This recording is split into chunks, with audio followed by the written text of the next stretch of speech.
बोलता Maharashtra news network में आप सभी का स्वागत। इस वक्त हम परतूर शहर के लाल बहादुर शास्त्री सीनियर कॉलेज में हैं। Louis Braille education and welfare society की ओर से आज परतूर शहर में जो अंधे व्यक्ति यानी अपंग व्यक्तियों के लिए मार्गदर्शन शिविर का यहाँ पर आयोजन किया गया था, जिसमें सैकड़ों की संख्या में यहाँ पर अपंग यानी अंधे व्यक्ति इस वक्त यहाँ पर जमा हुए और एक रैली का भी यहाँ पर आयोजन किया गया। चलिए यहाँ पर Louis Braille education and welfare society के कुछ रिप्रेझेंटेटिव इस वक्त हमारे साथ हैं, उनसे हम बात करते हैं।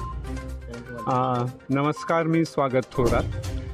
गेले 2 दिवस कालपासून परतूरमध्ये लुई ब्रेल शिक्षण संस्था यांनी आयोजित केलेली स्वयंसिद्धता कार्यशाळा आपण घेत आहोत। ह्यामध्ये परतूर आणि ह्या भागातील अनेक अंध व्यक्ती सहभागी झालेले आहेत।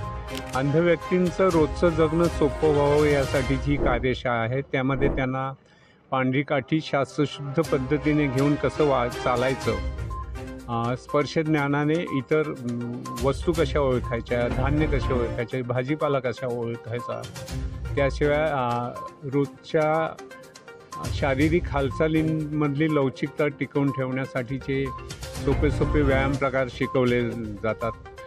ऐकणं, श्रवण शक्ती जी आहे त्याची वाढ होण्यासाठी वेगवेगळे आवाज ते कुठल्या दिशेने येतात ते ओळखायला शिकवतो आपण।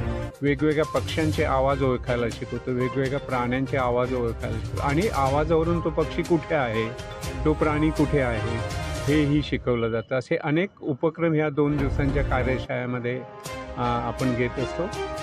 ही महाराष्ट्रातली आत्तापर्यंतची 67वी कार्यशाळा आहे आणि परतूरमधली 4थी कार्यशाळा आहे। यहाँ पर कितने स्टूडेंट हैं इसके? आत्ता ह्या कार्यशाळेसाठी 27 अंध व्यक्ती आलेले आहेत, काही परतूरमधून, काही बाकीच्या ह्याच्यातून, अगदी हिंगोली आणि परभणीहून अंध व्यक्ती ह्या कार्यशाळेसाठी इथे आलेले आहेत। सर, आपले 2 शब्द सांगा। आता थोरात सरांनी आणि देशपांडे मॅडमने परतूर येथे ही 4थी कार्यशाळा अंध व्यक्तीसाठी घेतलेली आहे।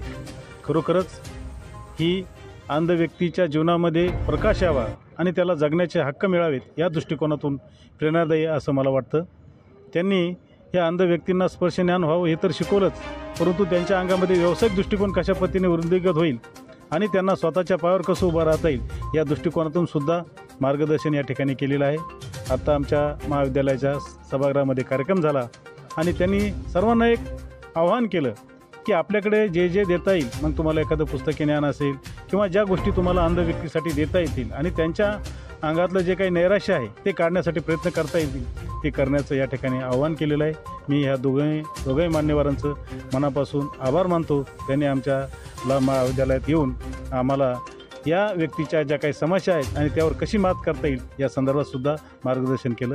धन्यवाद। मी शंकर राखुंडे। गेली 4 वर्षापासून आपल्या परतूरमध्ये पांढऱ्या काठीचे प्रशिक्षण, वेगवेगळे पदार्थ ओळखणे, आवाज ओळखणे, स्पर्श ज्ञानाने असे यांची कार्यशाळा चालू आहे। अंध व्यक्तीचं जगणं सोपं व्हावं हाच या मागचा उद्देश आहे, कारण मी स्वतः अंध आहे आणि मला माहिती आहे की अंध व्यक्ती हा दुसऱ्यावर अवलंबून राहू शकत नाही। आपण स्वतः काठी घेऊन चालू शकतो आणि काठी घेऊन अंध व्यक्तीने चाललंच पाहिजेत। यासाठी या कार्यशाळेचं आयोजन आपण दरवर्षी परतूरमधील सगळ्या दानशूर व्यक्तींच्या सहकार्यावर आपण करत आहोत। तर म्हणून माझी परतूर शहरातील दानशूर व्यक्तींना विनंती आहे आणि सगळ्या परतूरमधील सगळ्या नागरिकांना विनंती आहे की या प्रशिक्षणाला भेट देऊन आम्हा सहकार्य करावं आणि आमच्यामध्ये आपण सामील व्हावं। धन्यवाद।